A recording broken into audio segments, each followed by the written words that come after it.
yuko MC, msemaji wa Viola akasimama akasema tunacheza mechi za Yanga.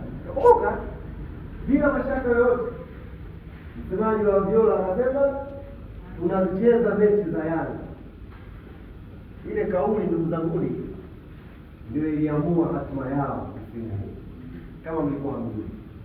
Yaani kilichowaponza au kilichomponza Viola msimu huu ni mdomo wake. Baada ya kutamka hadharani kwamba anacheza mechi za Yanga, sisi Yanga tukajiuliza, anachezaje mechi zetu? Anacheza kivipi?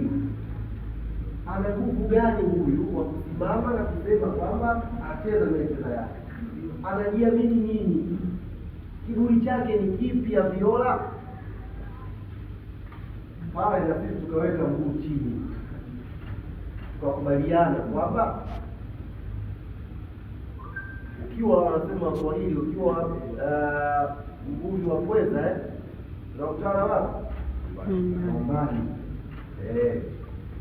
Sasa mwisho wa msimu umefika. Furaha yetu Yanga sio tu kuchukua ubingwa, furaha yetu pia ni kumuona Viola anaondoka. Hiyo ni furaha yetu kubwa ambayo wana Yanga tuko nayo.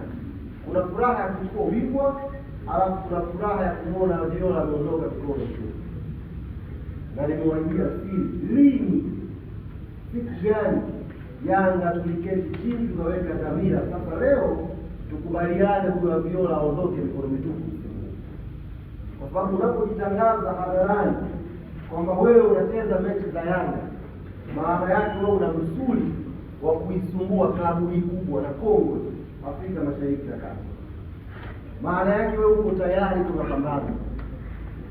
Na sisi tukasema sawa, kama kuna kitu Yanga hatujawahi kujirudia ni mapambano, acha twende katikati tukapambana. Na mwisho wa msimu mshindi anajulikana.